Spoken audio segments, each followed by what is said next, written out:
The original Caste is a group from Calgary, Alberta, and until the last few years, a lot of Canadians didn't know that. How come? Well, we left in 1967, so I don't like to think how long ago that is. And at that time, it wasn't fashionable to be Canadian performers. It was fashionable to be American, so we just tried to disguise it as best we could. And then in 1970, I think things started to become fashionable to be Canadian up here. Whether or not it means that the radio station will play your records or not, I'm still not convinced of that. But we got a telegram from Quality saying if we could prove that one person in the group at that time was a Canadian, then our One Tin Soldier would qualify for Canadian content.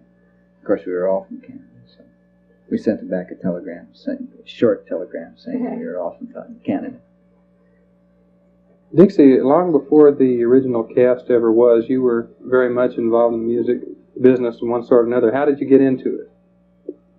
Well, I started when I was about 11, and I joined a rock and roll band. My sister had a bunch of friends in school that had a band, and I just started singing a whole bunch of Brenda Lee songs with them. And then I started doing television work when I was about 15 and 16. And just carried on from there. Downhill there?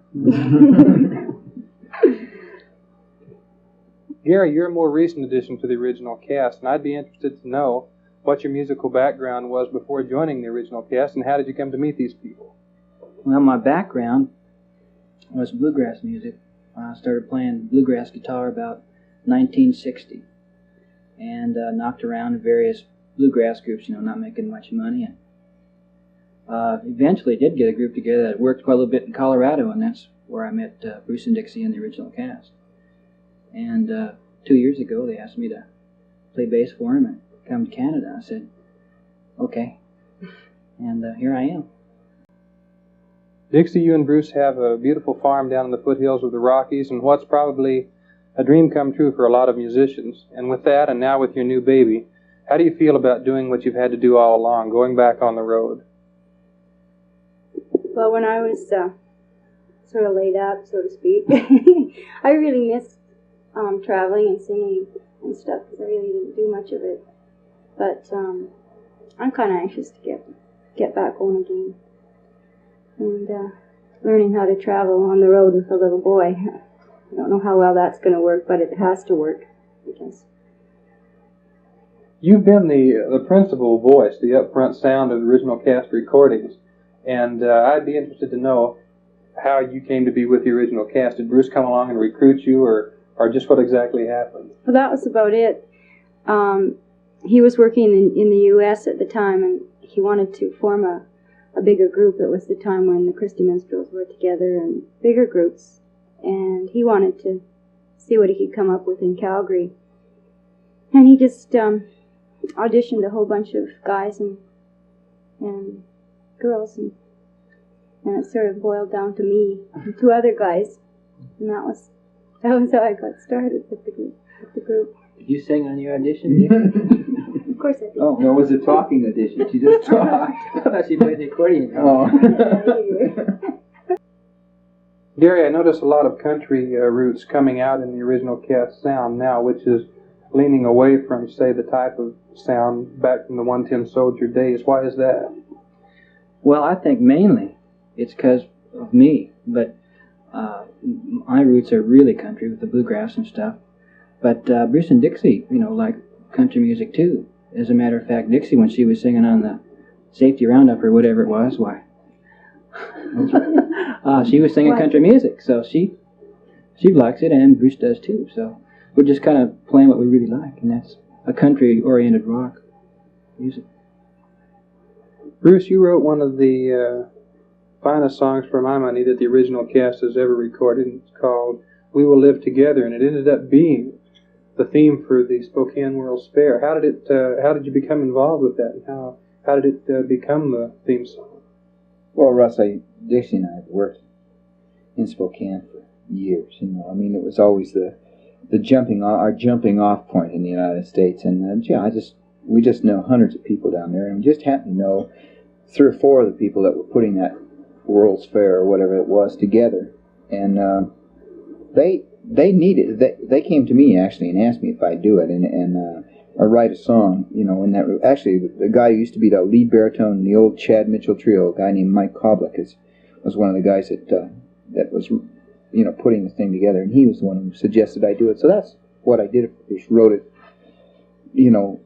Spent a half an hour on it or something. It just turned out to be the song that I like, but it was strictly a matter of old friends, putting that fair together.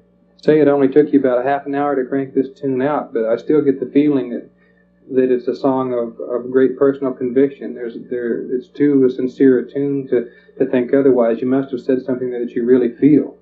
Oh yeah, I think that's right. I don't think the time that it takes to write a song, as you know, some of your best songs, but you wrote in 10 minutes.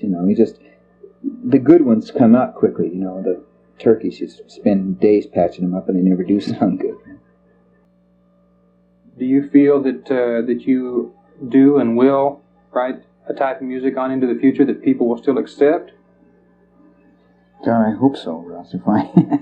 If I don't, and we don't, we're aside from the fact of not being able to survive, would be a great blow to what I think I can do. But I think that being with Gary has really helped Dixie and I a lot, because country music, country flavored music, seems to have a greater longevity than rock and roll, and I think we're moving more in that direction.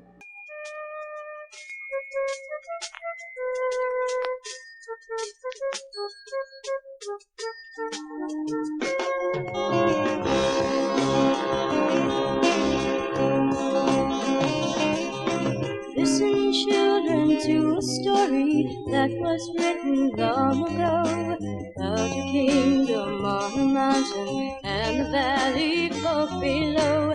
On the mountain was a treasure buried deep beneath the stone, and the valley people swore they'd have it for their very own. Go ahead and hate your neighbor, go ahead and cheat a friend, do it in the name of heaven, justify it in the end. There won't be any trumpets blowing come the judgment day, on the bloody morning after. One tin soldier rides away.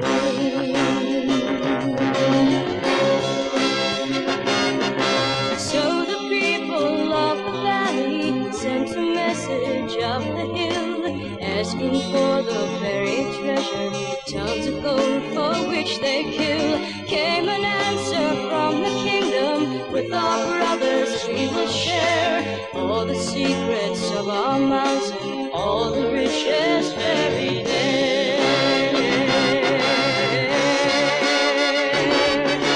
Now the valley cried with anger, mount your horses, draw your sword, and they killed the mountain people, so they won their just reward.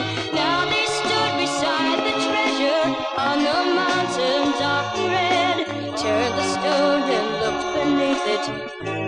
Peace on earth was all it said. Go ahead and hate your neighbor, go ahead and cheat a friend, do it in the name of heaven, you can justify it in the end. There won't be any trumpets blowing come the judgment day, on the bloody morning after. One tin soldier rides away.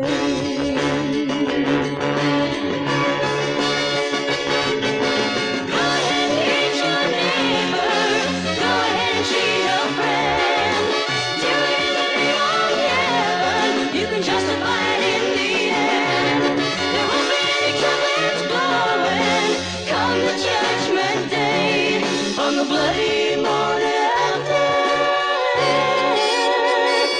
One tin soldier rides away.